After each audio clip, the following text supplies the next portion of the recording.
Welcome back to Unbox the Universe, and tonight we are talking Cyberpunk, the card game, demo decks. And we're going to talk a little bit about deck building and a little bit about strategy and the play style of the different colors.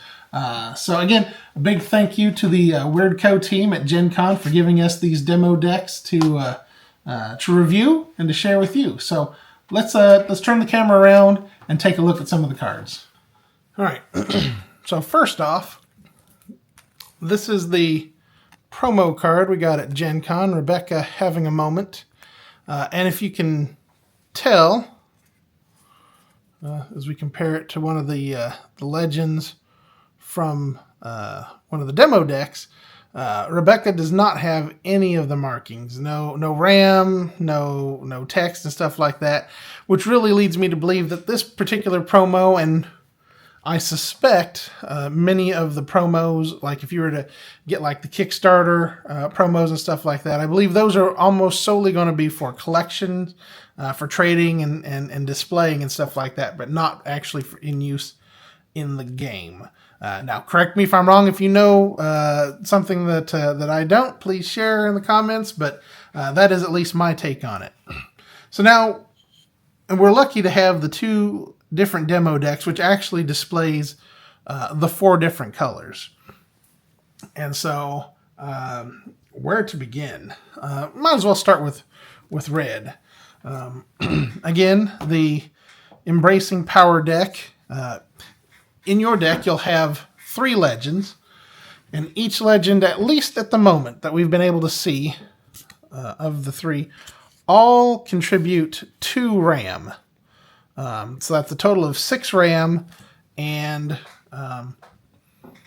in these particular decks, it's split, like 2 in red and then 4 in green. So that means that the cards that you see have a RAM cost, and this is purely for deck building, not for actually in-game, at least not yet. So you can't have anything with a RAM cost higher than 2 if you only have 2 RAM in your legend or whatever. Now, it will be interesting to see if we get future RAM variants. Like, will there be some legends with more or less than 2 RAM? Will there be split RAM, like 1 red, 1 green? Because that, I think, could really open up more hybrid builds. Because like right now, you could put all 3 in one color, which allows you access to the biggest and beefiest cards that particular color has available. So it'll be interesting. Anyway, let's talk a little bit about red. And from what I can tell, red is about drawing and discarding and sort of the trash interaction, if you will. It pressures the board by cycling aggressively. And I think, like you can see that in like the first time a friendly or rescue unit attacks, you draw a card. Then if you have less than 20 street cred, you discard it. So that's kind of interesting. Because I know from looking at some of the blue, so it's like red, you need to have a lot of street cred. Blue, it seems so far from what I've seen, this is just sort of a rudimentary look, but it looks like blue gives you bonuses if you have less street cred. So, because otherwise I think, red and blue might make a real good combination. But I do think red is powerful either way, because it's just like in any, not in any, but in a lot of trading card games, like ramping up is important. And anytime you can get extra card draw, that just gives you more options in your hand and stuff like that. And this game is going to go fast. The win condition is having 7 gigs at the start of your turn. And basically in each turn, you add a gig dice to your gigs. So they're coming out. It's like there's like a limited number. If you did nothing, there would be a win pretty fast. And then you add in the combat, attacking, stealing those gigs and stuff like that. And I think that just makes the game go faster. So then that really almost makes me wonder, will there even be time to get out some of the higher cost units? like seven eddies or whatever to get that out. Yeah, it's got 9 power. It's a big thing. But will the game last long enough to even get it out? That is a question that I have, and I don't know until we see more gameplay. But I think it just kind of shows that there's really, you get bonuses. Basically, the red's bonus is drawing cards for the most part. So yeah, I think that is definitely a color for my own deck that I would highly consider. Let's go ahead and take a look at the green, the other one from the Embracing Power demo deck. And it's got 2 legends in there. And I think if I had to describe green, I would say it sort of manipulates combat. So you're talking about the positioning, the engagement rules, how your units interact with opposing units. I think it can turn non-blocking units into blockers. Again, you give buffs to certain, we'll just say Araska identifying cards when you attack and stuff, and it just, it seems like how to describe it. Green is sort of like the tricky. I'm not sure if stealth is the right word or whatever, but it's almost like the behind the scenes manipulator almost.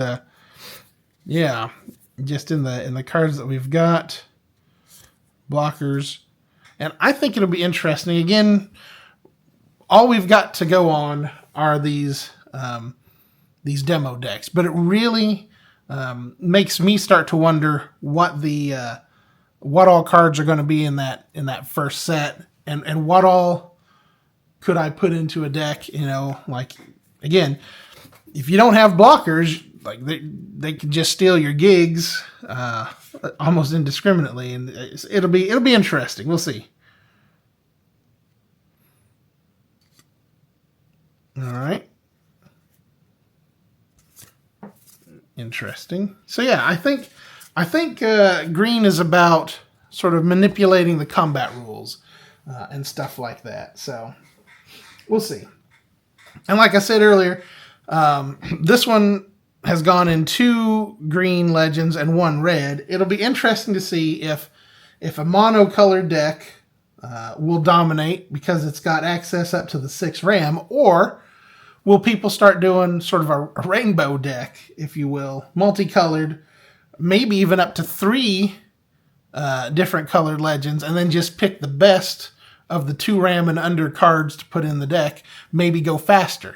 I don't know. It'll be interesting to see as they play out, and especially as you get, I really think this beta event that's coming up, where people will play against each other, make decks real fast and then play against each other, will just kind of really show off the different play styles and possibilities in deck construction. So, all right.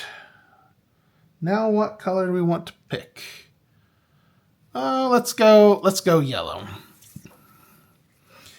So, if I had to pick yellow, I would say it is very gear heavy, gear centric. So, yeah, I think it's like getting units out and then bulking them up with gears, with tech or whatever, giving them that advantage, and then just hitting heavy. The bigger they are, the harder they are to remove, and the more power they have, the more gigs they can steal. I can just see like the units becoming real big, real fast, and becoming a problem. That there might not be an answer to. So yeah, I think the upgrades, the cyberware, and tech stacking are going to create some big threats very fast. So this particular deck, the highest, has 1 yellow, and as we're looking through some of the cards, we're going to see gear here. Just so that, and this actually gives you insight into what your opponent's got and you know what you may end up having to deal with. More gear. Turn them into blockers. Yep, interesting. And a little bit of card draw. Always good. Card draw, I think, is I think that's one of the keys to any successful like TCG deck, whether it's this or other ones. Yeah, you gotta have stuff in your hands, unless your deck is designed to be empty-handed. There are such things I don't know about in this particular game, so we'll see. All right, let's the final one. Let's look at blue, and I think it controls the board mainly through like a sort of a non-combat means, right? So you're talking like denial, maybe some tempo manipulation, some soft locks. Again, looking at some card draw, which is why I like red and blue, because they both give you card draw. So I assume if one card draw is good, two is better. But maybe a little card draw and combat manipulation might be a better combination. We'll just have to see. And we got to get some of the buddies to get some decks, and then we can try out these different strategies and see. The play style that is most enjoyable for me might not be the play style that the buddy likes to do. But anyway, so we're looking at. So again, here is lesser street cred, could lead to more card draw.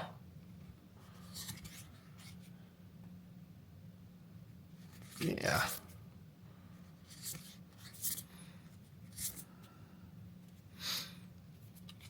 So I'm real interested to see what. Okay, yeah. So here's finally one. Well, I guess not finally, but like some of these units with higher than 2 RAM costs to have in your deck, and of course she's interesting because we're talking about card draw when she attacks. Now, unless you can boost her up, she's not going to steal anything, but perhaps you can. Maybe some gear will allow you to do that, and then you can not only steal some gigs potentially, but also get some card draw there. If interesting. So, granted, this one is sort of with 5 costs. I think it's more of a mid-game card, but could potentially be unblockable. If you keep your street cred down. Yeah.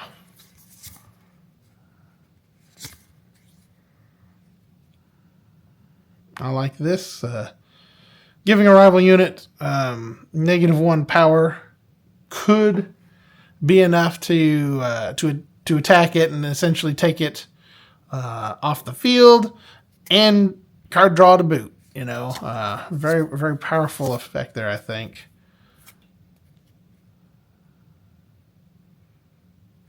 Interesting. Yep. These are just very few of the cards that we could potentially see in that first set. I think it's really interesting. It'll also be interesting to see as this progresses, as the first set comes out, whether we'll see more color pairing archetypes. Will they be defined? Red, yellow, maybe for aggressive gear, blue, green for control, combat hybrids. It'll be interesting to see.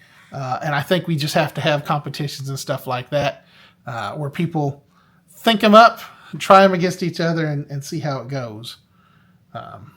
So yeah, that is my take on the different colors and sort of their play styles.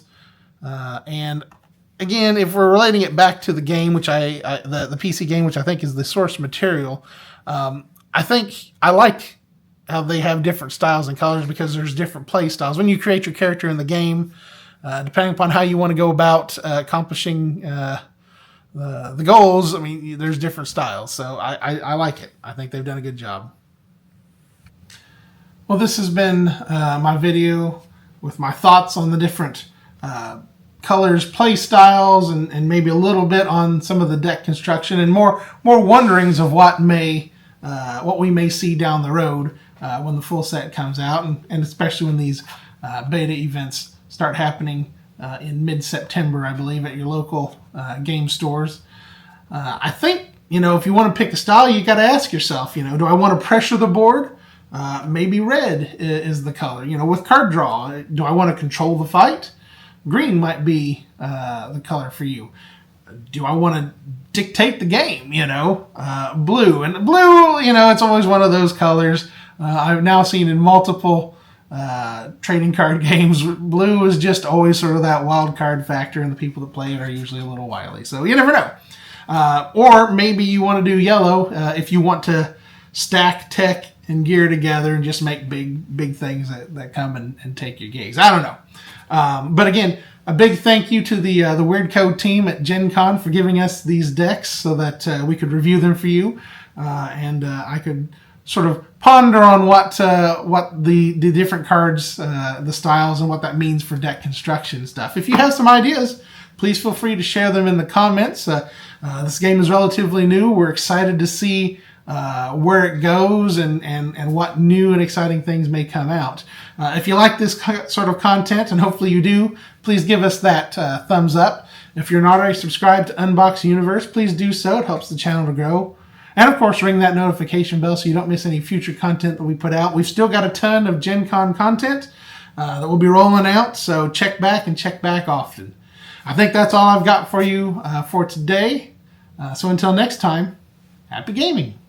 Unbox the universe. Let the cosmos roll. Rip that pack, drop that card, lose a little control. From the commons to the legends, every pull's a burst. Turn the whole room up when the stars come first. Unbox the universe.